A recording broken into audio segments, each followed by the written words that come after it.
Is Funko just letting any retailer charge whatever they want for their limited edition exclusives? Hey everyone, welcome back to a new video. I do hope you're enjoying your day today. So today I want to talk about these kind of random price increases from different companies. Most recently on the Smoker LE Pop from the live action One Piece show over at GameStop. Now, if you don't know, yesterday was the official release date of this pop, and a lot of people were very excited for those who are fans of the show. And as you know, GameStop does in-store only releases with their LE pieces. They've gotten a lot of 9500 ones, and then I think some lower end ones too. So basically on the release date, you have to go in-store looking for this one. However, we did hear rumors before that the price did increase randomly from the normal $20 retail rate that is supposed to be for 9500 pieces up to $30. And here's a screenshot from a GameStop with a $30 price tag. So yes, indeed, they did in fact charge everybody $10 more.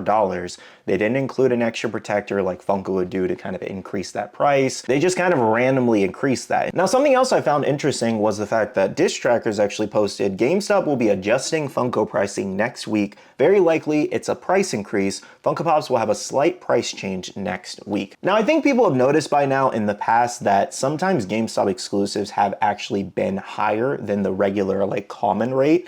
And I think maybe that's just because you could only get it at GameStop at that point. So they're like, oh, we can raise the price on this because people want it, you know, they'll buy it from us. And I'm assuming this is the same situation with Smoker here. Whereas they've had some pretty hot LE releases in the past, most notably Tusk. Tusk is going for $200 to $300. And given for the last few years, GameStop's been more about for the profit versus for the fans, we can't really sit here and say that this is surprising nonetheless. Like, they've been scalping Pokemon for the last, like, what, 1-2 years now? And the same goes for sports cards and whatever else they do sell these days. So I'm not surprised, but it's definitely pretty interesting given Funko's already had multiple price increases in the past due to, you know, world events, tariffs, whatever specific reason you want to blame. My point being is there's already been a few price increases, so now GameStop suddenly charging $10 more for an LE release is definitely pretty crazy. My overall best guess is that GameStop looked at pieces like Tusk that were going for a lot of money. They're like, hey, we want a little piece of that pie. Same reason why Funko did the LE program. They wanted to tap more into that aftermarket, and they were able to decrease the supply of the pops and the manufacturing costs, production costs, and all that,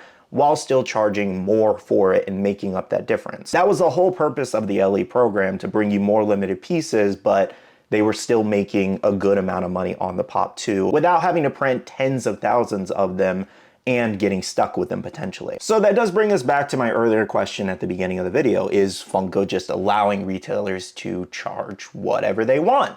Now, something you gotta keep in mind though is, at what price did Funko sell GameStop this pop? Because based off what I've heard from some store owners and retailers is that depending the pop, Funko could charge a little bit more or they could charge less. So realistically, is GameStop just trying to make at least a decent amount of profit on an exclusive that they paid a little bit more for, like a premium for?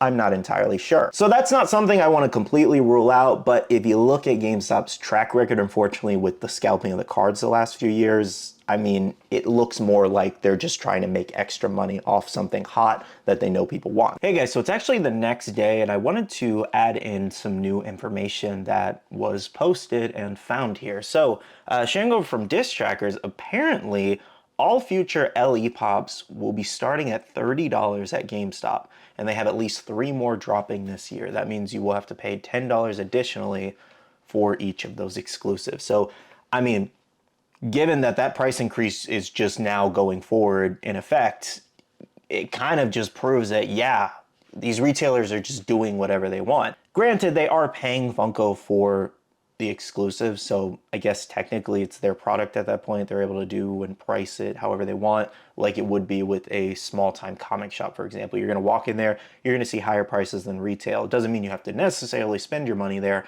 and that's the case here. I guess you just have to decide, do you want to pay the extra $10, or, you know, you kind of just want to say, hey, screw you, GameStop, I'm not paying your random price increases. And the only unfortunate thing about this is that GameStop's basically setting a precedent here that all these other companies could follow and just start raising their exclusives or their LE pieces that they actually get. So I'm interested to see how this affects other places with exclusives. Will Target start raising theirs? Will Walmart raise theirs if they get any? Will Chalice raise their prices if they get any more LE exclusives? Will Toy Temple? Will Entertainment Earth? I have no idea, but it's crazy because there's literally a pricing guide that Funko put out. They haven't updated this publicly, mind you. I don't know if prices change behind the scenes and we're waiting to get an update, but you can't just keep throwing random price increases on people and expecting them just continuously put out their money. And with me asking the specific question, is Funko just letting these retailers do whatever they want? It is seemingly the case when you look at what happened with the Even Goku. Granted, that was such a limited piece at 1,200 pieces, there was going to be no real less chaotic way to release something like that. It was always going to be valuable, but I know what was the worst way to do it, what they did, and gave them such a bad rep, but they've still gotten like 2 or 3 exclusives after, right? They got General Grievous, they got the Kakashi, they got the Exodia Necros, and then they got one more coming up, the Transformers one, the Optimus Prime. So they got 4 exclusives after what they pulled with Goku. And sometimes it just feels like Funko is willing to take money from wherever they can get it at this point, which kind of sucks when you really look at it because it doesn't really feel like for the fans as much anymore versus, again, like what I said with GameStop, for the profit. And granted, Funko's in a peculiar predicament currently with a lot of debt. They're trying to get profits up. They're trying to get their stock price up. So I understand it from that point of view, but at the same time, a lot of people are upset about this price increase on the Smoker Pop. And a lot of people are just kind of like, you know, it's GameStop. They're not surprised, but it's something I definitely wanted to at least have a conversation about. And I really hope going forward, Funko looks at this and doesn't just let these retailers do whatever they want with their exclusives, because the whole point of the LE thing was to bring back more popularity to Funko. A little bit of controversy, clearly, because they're super low pieces for specific characters. Now, something else I do want to address is just because I've been seeing a lot of comments about this. People are like, well, why are you complaining? Because, you know, you're only paying $10 more for Smoker, for example, and it's currently going, I think on eBay, last someone mentioned like 80 bucks. Like, I can check it again now really quick, but I think it was around like 70 to 80 bucks.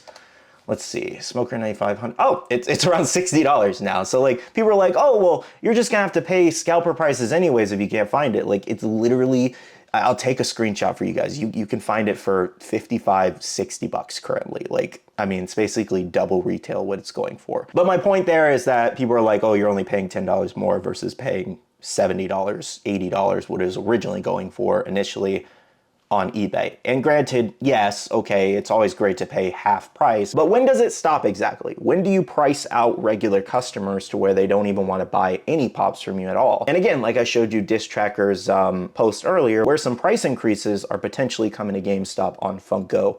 What does that even entail if that's true? How much are they going to go up? Is it going to be $1, $2, $3? Is it going to be dependent on if it's an LE release or an exclusive or, you know, a bigger pop, a smaller pop? Like, I have seen a lot of GameStops just having pops sit there where people are not buying enough to where it's making sense to even do a price increase like that, you know? So it's definitely an interesting strategy to raise prices even more, but I gotta assume they're just trying to make money everywhere they possibly can. I don't know, let me know what you guys think about this whole situation. Like, at what point does a Funko Pop go up to a specific price that you're just no longer willing to buy it at? Like, what is the maximum you're willing to pay for a common or an LEP 6-inch, 10-inch pop? Let me know in the comments below. Like, what would price you out of this hobby? Because remember, this was originally supposed to be one of the most affordable collectible hobbies out there. And that was the point of them, you know, the pops looking a little derpy and they're not quality figures like resin figures or SH figure arts, okay? The point was you could get your favorite character for cheap and Funko was trying to make something for everybody. And I'm not saying that sometimes the collectors or the community isn't just giving Funko grief. Like, not everything that they do with this LE program is necessarily bad. And I've highlighted the good, I've highlighted the bad. I just don't understand these random unnecessary price increases or the ways that some of these companies are releasing their exclusives, like even with the Goku. It's crazy. It makes it way less fun. It shouldn't be so stressful to just get a little collectible figure that you want to display on your shelf. Like, there just shouldn't be this many steps, if that makes sense. Anyways, I don't want to sit here and talk in circles. Let me know in the comments below what you guys think about this topic. I just really hope Funko gets a handle on this, and I hope maybe they see the situation and be like, hey, stick to the prices that we originally advertised. Because that was one more thing I wanted to show you guys before we end off the video here, was their original like price chart for this whole thing that they put out. So this is what this looked like when they announced it. Like, oh my gosh, it's been probably almost 2 years since they've announced it at this point. But anyways, have they ever released any of the like sign ones, by the way, at the top? Max 99 sign, $100 to $200. Interesting. But anyways, all the way at the bottom, what we're focusing on right now is the 9,500 piece to 7,500 piece ones are supposed to be $20 at select retail partners. Now, as you can see, as it gets more limited, that's where the price increase comes from, because Funko's making less of them, so they're making less money on a mass market, but they're increasing the price by $10 from the original retail price to kind of make up some of that profit. So this is where the actual price increase starts. 3,500 to 5,000 pieces, $25. 2,501 to 3,500, $30. And as you can see, it goes all the way up to a potential price of $100 to $200. I personally think that the LE program has been a really good thing for Funko, because things have been selling out left and right, or at least I originally thought they were, until they did that recent mystery box whole scandal controversial thing where they put so much of the Kuromi stock in there, the Superman stock, where we originally thought it sold out and then it just ended up in a mystery box. So I really hope I don't see a lot of these sold out exclusives in mystery boxes down the line, you know? But I really think they have a great program going. They're bringing a lot of cool characters in this LE program where they're not taking the hit financially, where it doesn't make any sense no longer to print these characters with such high stock counts. They can do a 9,500 piece one and it sells out pretty easy. So as long as they figure out all of these issues that have been happening in the last few months, I think it'll be okay. I just don't want it to be another really good program like the NFT one. I know people have their differences, but there are good things that came out of the whole NFT thing. I don't want it to turn into that where it's just so much of a headache logistically that they just shut it down and try to figure something out, because I think they really have something good here. Anyways, thank you so much for watching today's video. Make sure to hit the like button down below if you did enjoy my thoughts, and subscribe and click that notification bell if you're new here. I do want to say a big shout out to all the awesome Patreon supporters of the channel. You guys are amazing for supporting myself and the channel. If you guys are interested and want to check out the Patreon, the link is down below. We have a Patreon and Discord where we share a lot of information, news, restocks, updates, links, and more. And finally, make sure to follow me on all my social medias at Skittlerampage over on Twitter, TikTok, Instagram, and my Facebook page, so you can stay up to date. All right, love you guys. See you guys in the next one. See you guys later. Bye.